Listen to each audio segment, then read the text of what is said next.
Hey guys, John here again, this time with a look at split-screen performance in Star Wars Battlefront.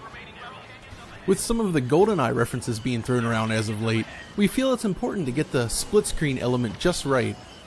Sure, it's only 2 players here in Battlefront, but the pick-up-and-play design combined with the appeal of Star Wars creates the potential for a great party game. At least a small party. So both consoles display the action very differently in split-screen mode. Unlike the normal full-screen action, split-screen drops the frame rate to 30 frames per second and increases the resolution to a full 1080p on both. Of course, anti-aliasing is reduced here as well in this mode, leading to extra shimmering and aliasing, but the extra resolution is extremely helpful here. With the reduction in view size you get in split-screen gameplay, this makes it possible to pick out finer details from a distance. Anyways, let's start with a look at the performance on PlayStation 4. Right away you'll notice some inconsistencies along the frame time graph. What we have here is an issue with frame pacing, which we also encountered in the beta version just last month. With proper frame pacing at 30 frames per second, we should see each frame persist for 33 milliseconds. We still see 30 unique frames per second here, but frames persist on screen for varying amounts of time. That basically means we see clusters of frames appearing for 16.7 milliseconds, next to frames persisting for 50. The result is added judder to the experience, which gives the impression of unstable performance. If we look past this issue and focus on actual performance, however, the PS4 handles split-screen gameplay very well. Performance basically remains locked at 30 frames per second during these sections, in our experience at least. If the frame pacing issues can be corrected, the end result should prove very consistent on Sony's platform. We've seen this issue corrected in Need for Speed Rivals at launch, which is another 30 FPS Frostbite 3 title, so we're hopeful that things can be improved in the near future. Moving on to Xbox One, however, we see something rather different. In the beta, both consoles suffered from the aforementioned frame pacing issues, but in the final game, this has actually been corrected on Xbox One. As you can see here, the spikes present along the PS4's frame time graph are non-existent here. When running at a stable 30 frames per second, the Xbox One version feels much smoother overall. Which brings us to another problem: performance. While mostly stable, we did run into a number of drops below 30 FPS on Xbox One, leading to a real loss in fluidity.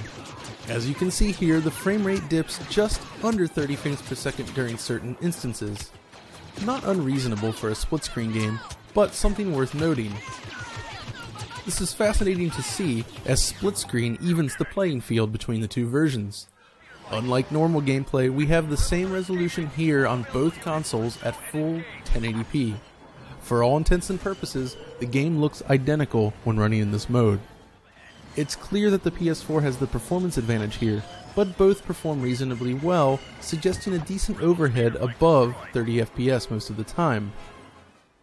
Ultimately, in this situation, we're just hoping that DICE is able to patch the PS4 version to eliminate the frame pacing issues completely. This particular issue was present in the Xbox One beta, but has since been corrected in the final game, suggesting that it should be a simple fix.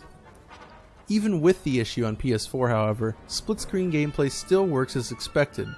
We feel DICE made the right choice by opting to lower the frame rate to 30 FPS here, and focus instead on increasing resolution in order to support the smaller viewing window that you get when running a game in split-screen.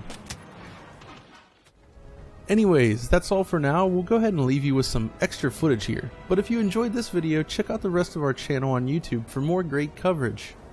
And until next time, this is John signing off.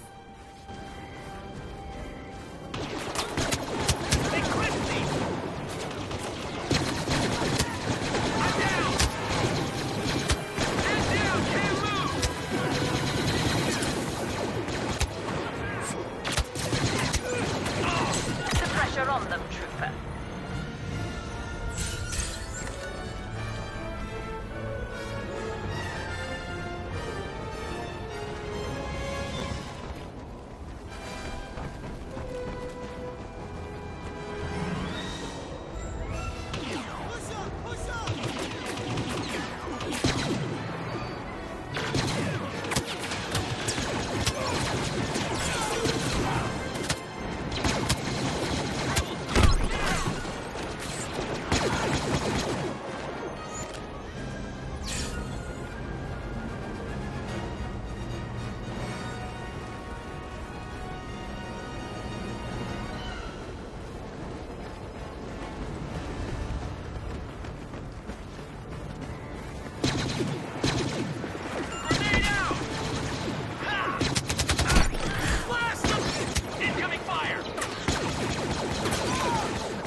contact you, but you'll have to hold out until we arrive.